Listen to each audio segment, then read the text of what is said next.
बाजारे लइहा पूरा सामान हो सरसों के तेलावा के रखिया ध्यान हो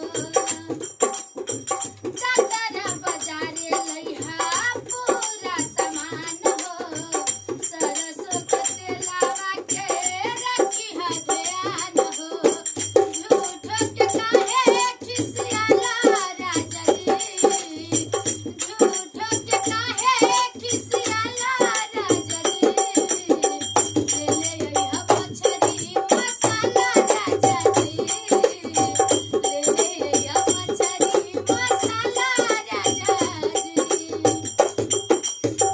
कैसन भतार बाड़ा कुछहु न सिखाला पानी बनवले जाके पहिले तू चिखाला कैसन भतार बाड़ा कुछहु न सिखाला पानी बनवले जाके पहिले तू चिखाला लाके रख देबा छछनाला राजा जी लाके रख देबा छछनाला राजा जी ले अइहा मछरी मसाला राजा जी ले अइहा मछरी मसाला राजा जी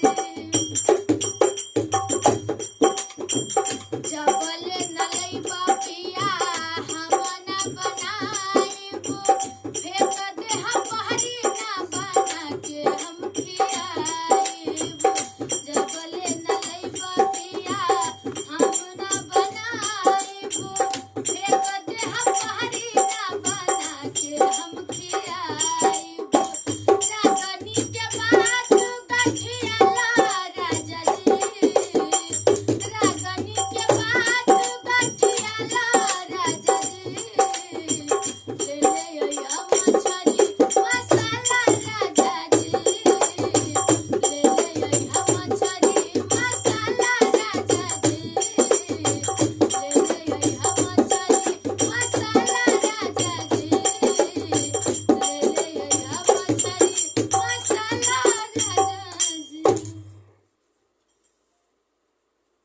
ओके करते ना आया यार नमस्कार साथियों, ये दीदी बहुत अच्छा गाना गाई हैं और ये हमारे ही चैनल पे पड़ेगा और हम आशा करता हूँ आप लोग स्वस्थ होंगे, मस्त होंगे, अपने कामों में व्यस्त होंगे, लेकिन हमारे चैनल को जरूर से जरूर आप लोग सब्सक्राइब करिएगा, लाइक करिएगा।